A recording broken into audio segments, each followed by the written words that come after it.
No último vídeo nós falamos a respeito da conexão do Novo Testamento para o Antigo Testamento, mostrando o arrebatamento e a ressurreição dos mortos. Muitos cristãos estão dormindo para as revelações da Palavra de Deus, porque infelizmente estão relativizando a importância desse ensino precioso para os dias que nós vamos entrar. A Igreja de Cristo, para ser salva, ela não precisa saber a respeito das profundidades da escatologia. Porém, as doutrinas dos últimos dias serão fundamentais para a sobrevivência da igreja. Deus estará levantando uma igreja forte na meditação da palavra e em sua vida de oração para que essa igreja forte esteja de pé para sobreviver e suportar as coisas que vão acontecer. Esse aqui é o terceiro vídeo da nossa pequena série de mensagens, o arrebatamento no Antigo Testamento. Seja muito bem-vindo a mais essa meditação do canal A Lâmpada para os Meus Pés.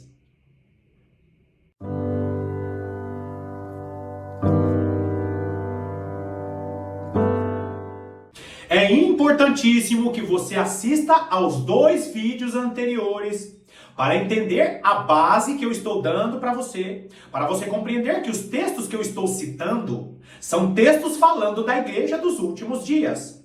A teologia que deixa os cristãos mais confortáveis, a teologia que deixa os cristãos mais preguiçosos, é a teologia pré-tribulacionista, que para muitos não tem problema se Jesus Cristo volta antes ou depois da grande tribulação, quando na realidade relativizar essas doutrinas fará com que boa parte da igreja esteja dormindo sonolenta e esperando na política tradicional, esperando no Congresso, esperando no Senado, quando na verdade Deus estará levantando uma igreja forte para estar agindo com poder e graça contra o sistema político desse mundo. O meu discurso aqui não é um discurso de insubmissão às autoridades. O meu discurso aqui é: olhe mais para a palavra de Deus do que propriamente para os telejornais, do que propriamente para o que está acontecendo em todos os governos do mundo. Muitos estão perdendo tempo com política, com a geopolítica especulativa, ficam procurando possíveis anticristos, quando na verdade Deus está promovendo um alimento sólido para a igreja desses dias, para que a igreja sobreviva para o que está por vir sobre todas as nações do mundo. Se você é um cristão que não quer dormir nos próximos meses ou anos, esteja conectado com a verdadeira escatologia que está na palavra de Deus. Vai lá comigo em Apocalipse capítulo 11.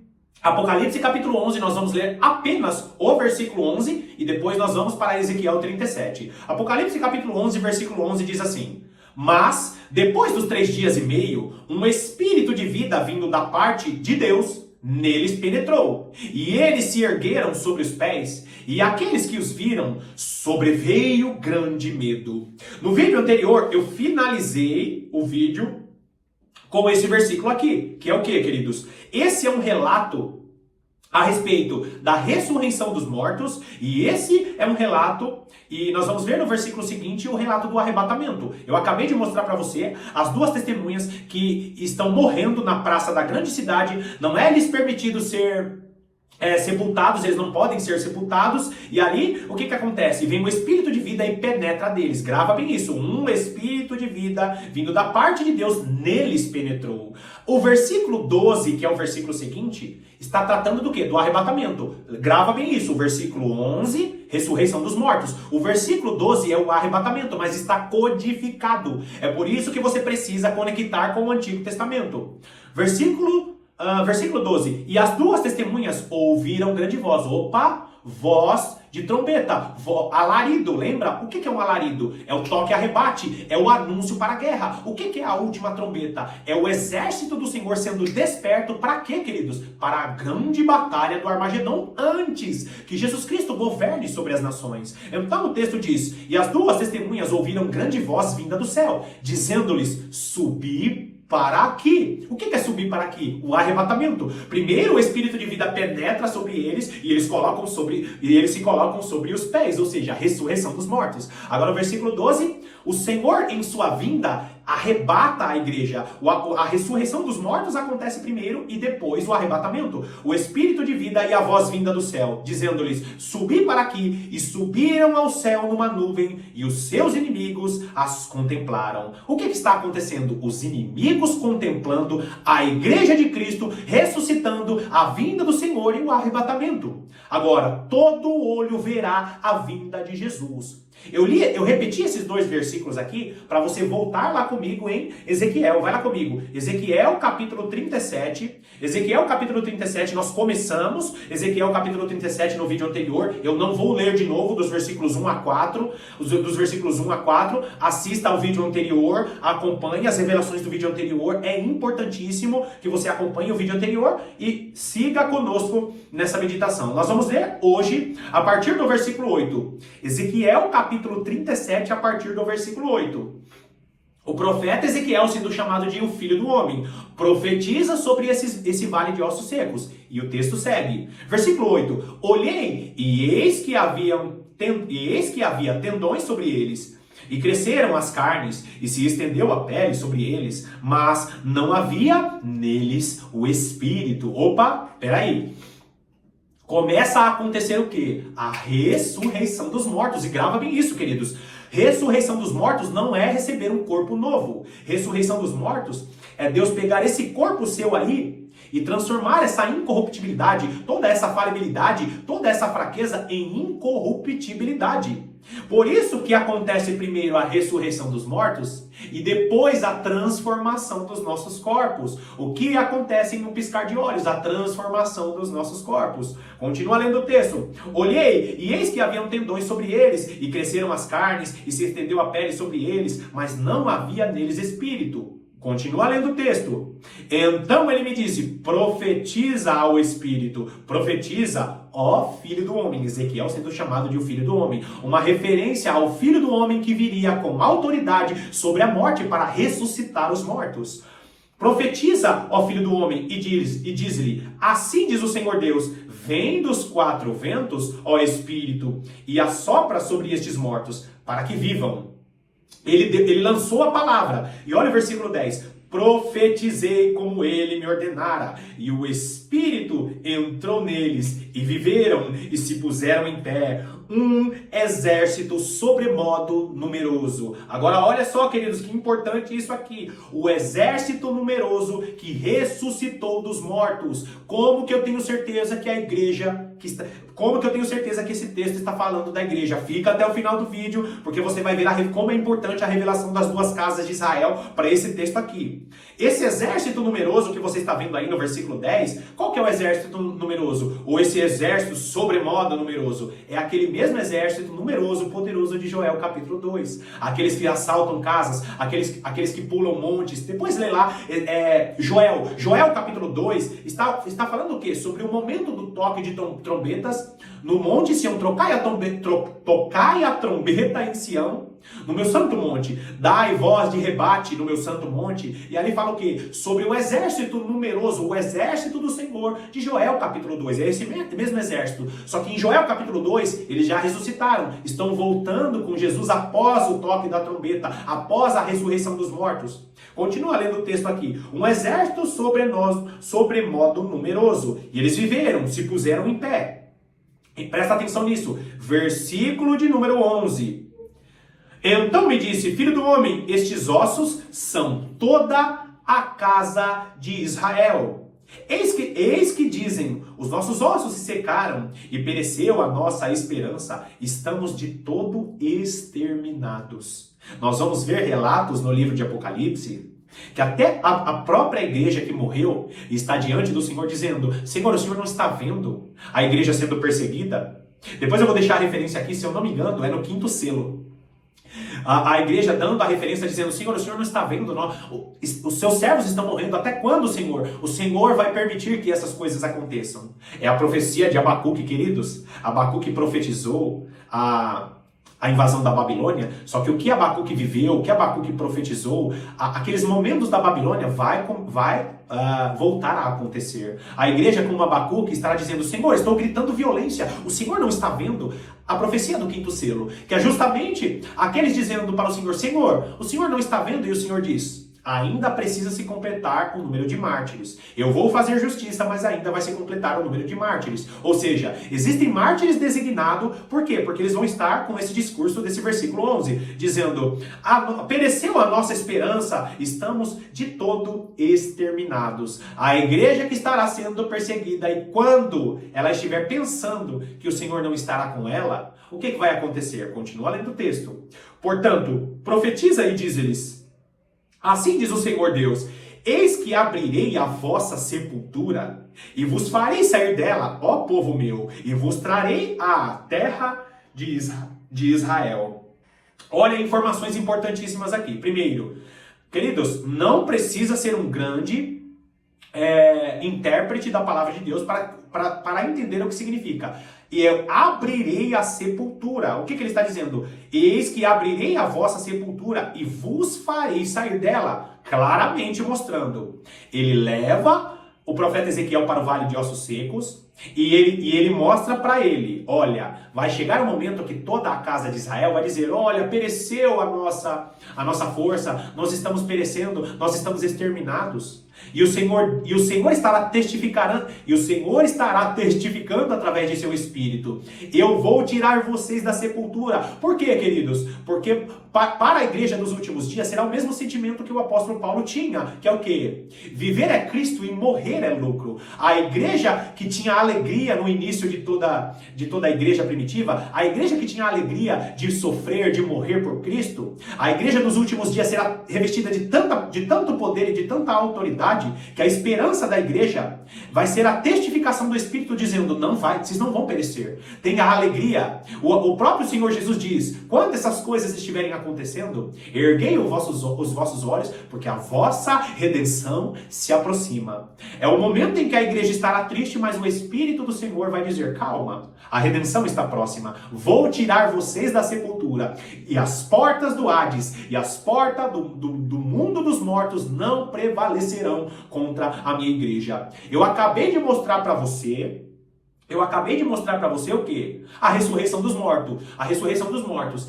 O vale de ossos secos, tendão com tendão, osso com osso. Ali Deus mostrando um cenário de reconstrução óssea, reconstrução muscular, ressurreição dos mortos, porque Deus não te dará um corpo novo. A teologia inspirada pela Grécia ou pelo Principado da Grécia, lembra que a Grécia é uma das cabeças, das 7 cabeças e 10 chifres, aquela besta que vai se erguer nos últimos dias? Então, a inspiração grega ou a inspiração filosófica diz que nós vamos receber um corpo novo, quando na verdade isso não é. Isso é gnosticismo. A matéria é má, Deus vai nos dar outro corpo novo, e não é isso. O que vai acontecer?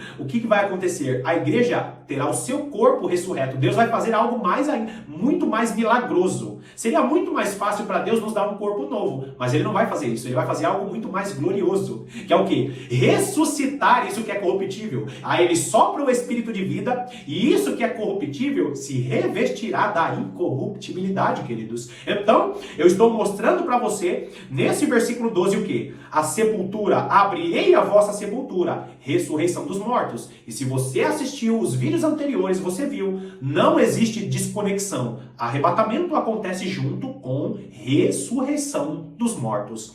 Agora, pula comigo e nós vamos ler dos versículos 16 a 19 e nós vamos finalizar com esses 4 versículos. Por quê? Porque eu vou mostrar para você a igreja de Cristo aqui. Presta atenção nisso. Versículo 16. Tu, pois, ó filho do homem, toma um pedaço de madeira e escreve nele para Judá e para os filhos de Israel, seus companheiros. Opa, peraí. Grava bem isso. Ele fala o quê? Toma um pedaço de madeira para Judá e para os filhos de Israel. Não esqueça disso. Na época do profeta Ezequiel, o profeta Ezequiel, ele é um profeta exílico, ele é um profeta do exílio da Babilônia. Ele era aquele que estava profetizando às margens do rio Quebar. Ele era aquele que não estava no palácio, como o profeta Daniel, por exemplo. Ele estava profetizando, recebendo revelações nas poeirentas calçadas da Babilônia. Porém, ele recebeu revelações em um momento que as duas casas de Israel, na época dele, estavam separadas. Aqui, ele está vivendo o momento do cativeiro babilônico, quando Judá tinha sofrido o cerco de Nabucodonosor. As 12 tribos estavam separadas, e é importantíssimo você entender isso. Por quê? Porque quando ele olha e fala assim, Judá e os seus companheiros, para Judá e para os filhos de Israel, seus companheiros, eram as 12 tribos que estavam separadas. Mas por que ele fala aos seus companheiros? Se você conhece o ensino das duas casas de Israel, você já matou aqui a revelação. As 10 tribos, que eram as 10 tribos do reino do norte, do reino de Israel, do reino de Efraim, já tinha sido levado pela Assíria há mais de 150 anos. Ou seja, como que Judá e Israel, como que Reino do Sul e Reino do Norte são companheiros? Porque o Senhor fará isso. Quando Jesus Cristo morre na cruz do Calvário, ele restabelece as duas casas de Israel, e aí de Judá vem a salvação dos judeus, e de Efraim ou do Reino do Norte surge o povo samaritano, e em seguida a salvação dos gentios. A revelação das duas casas de Israel. Olha, continua no versículo 16 aí. Depois, toma outro pedaço de madeira e escreve nele, para José, pedaço de madeira de Efraim, e para toda a casa de Israel, seus companheiros. E para não ter dúvida nenhuma, ele cita Efraim. Por quê? Porque em determinados momentos, após o reino dividido, após a quebra das 12 tribos, às vezes nós vamos ver o reino do norte, o reino cuja capital era Samaria, chamado de Efraim. Ou era Israel ou Efraim. Onde tiveram todos aqueles reis que não serviram ao Senhor, as 10 tribos, separadas das duas tribos, Judá e Benjamim, chamado de Efraim. Só que, olha a figura que Deus dá para o profeta Ezequiel. Pega uma madeira com o nome de Efraim, pega outra madeira com o nome de Judá, e você vai fazer o quê? Continua lendo o texto. Ajunta-os um ao outro, faze deles um só pedaço, para que se torne apenas um na tua mão. Agora grava bem isso, queridos. Eu vou deixar até uma figura semelhante aí, que é o profeta Ezequiel pegando duas madeiras, um com o nome de Judá e outra madeira com o nome de Efraim. E é lindo o texto porque ele vai falar assim, para José, pedaço de madeira de Efraim. Por que ele cita José? Porque José é o ramo frutífero. Você vai ver em Gênesis capítulo 49, quando Jacó profetiza sobre José, ele fala o quê? José, você é ramo frutífero, cujo esses ramos sobe por cima do muro. Por que esse ramo frutífero ele sobe por cima do muro? Porque é justamente a salvação que era só de Israel, ela ultrapassa os muros de Israel. Agora essa salvação, ela vai para os gentios. E por que José é ramo frutífero? Porque a salvação veio para os gentios por causa de Efraim. E mais uma vez, tem que conhecer o ensino das duas casas de Israel para saber que essa profecia está falando da igreja, composta de judeus e de gentios. Por que o apóstolo Paulo, em suas cartas, ele defende tanto a salvação de gentios e de judeus de igual maneira? Nós vamos ver isso em Efésios, em Gálatas, em Romanos. Por que ele fala isso? Porque ele está defendendo a tese das duas testemunhas. Não existe mais separação. A parede de separação foi quebrada. E agora, queridos, nós estamos vendo a igreja, a teologia tradicional, os pré-tribulacionistas, não todos, mas em sua maior parte, dizendo que Deus rejeitou Israel. Quando, na verdade, Romanos 10 e Romanos 11 não fala isso. Romanos capítulo 10 e Romanos capítulo 11 nos mostra. Quando acabar a plenitude dos gentios, vai começar na grande tribulação a plenitude dos judeus. Quando Deus estará despertando Benjamim, a revelação dos 144 mil selados. Agora, volta para o texto comigo. Ajunta um ao outro, ou seja, pega essas duas madeiras e coloca nas suas mãos. Por que as madeiras ficaram nas mãos de Ezequiel? Olha que lindo isso. Põe apenas um na tua mão. Ou seja, reino do sul, reino do norte, agora serão um reino só. E por que isso vai acontecer? Porque o reino do sul e reino do norte hoje, na nova aliança, está nas mãos do Filho do Homem. Ezequiel, figura de o Filho do Homem, nesta profecia, Deus usa o profeta Ezequiel para mostrar que Judá e Efraim estariam nas mãos do Filho do Homem. E nós estamos assistindo o que aqui? Nós estamos lendo o que aqui? Que Judá e Efraim se unem, judeus e gentios, para ser a igreja de Jesus Cristo nas mãos do Filho do Homem.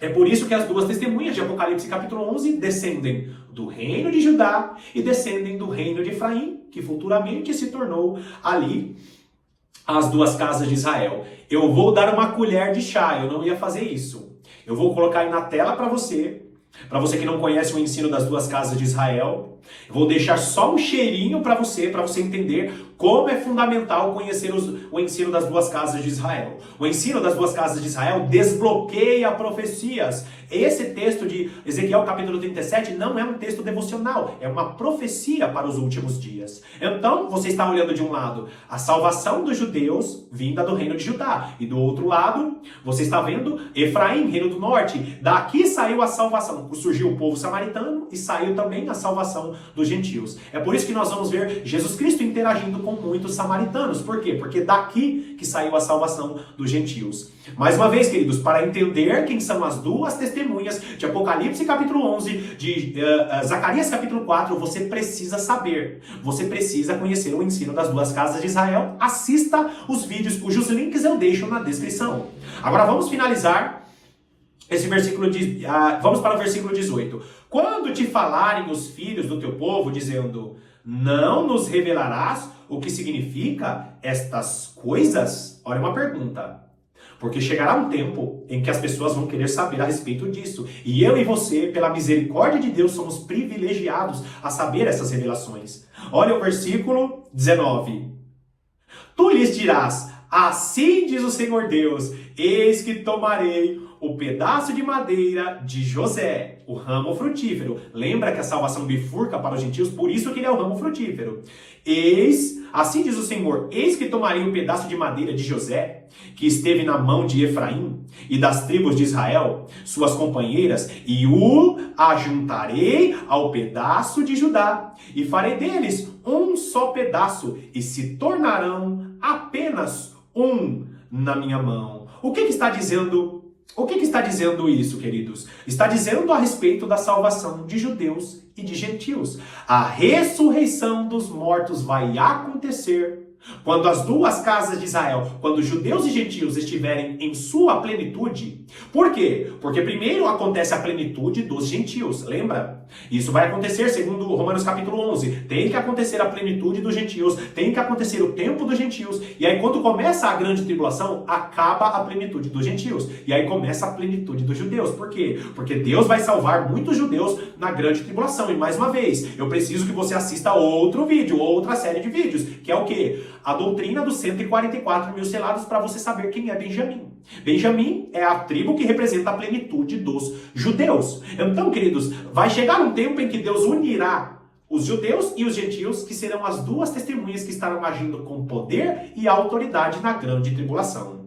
Aí, a igreja será perseguida pelo anticristo nos 3 anos e meio finais. Quando toca e soa a última trombeta, Jesus Cristo volta. E quando Jesus Cristo voltar, acontece a ressurreição dos mortos em Cristo, em todo o povo de Deus de todas as épocas.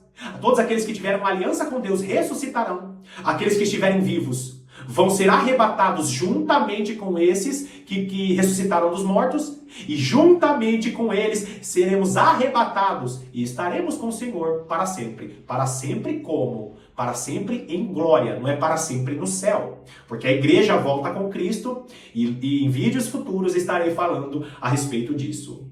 Você percebe, queridos, que nós meditando, quando nós meditamos de maneira profunda, nós encontramos o arrebatamento, nós encontramos a doutrina fundamental da ressurreição dos mortos no Antigo Testamento. E, infelizmente, a doutrina pré-tribulacionista é uma doutrina que é pregada, que é propagada por cristãos piedosos em sua maioria. Porém, é uma doutrina que segue ensinamento de homens, quando na realidade, quando você vai ver as doutrinas do primeiro, do segundo e do terceiro século, os primeiros discípulos, os primeiros servos do Senhor após a morte dos apóstolos, primeiro, segundo e terceiro século, não existia pré-tribulacionismo. Essa é uma doutrina nova. Então, nós precisamos entender que falar a respeito das doutrinas dos últimos dias é fundamental, não para a salvação, mas para a sobrevivência da igreja, que necessitará ser uma igreja forte para as coisas que vão começar a acontecer ainda esse ano. Bom, queridos, finalizamos aqui mais essa meditação e eu quero mais uma vez te convidar a me seguir lá no canal do Instagram.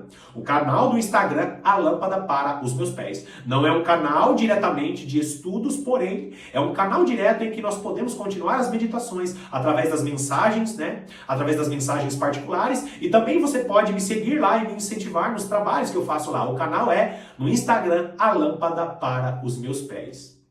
Eu espero que esse vídeo aqui tenha edificado a sua fé, tenha acrescentado aos seus estudos. Que Deus te abençoe poderosamente e eu estarei aqui te aguardando para as próximas meditações.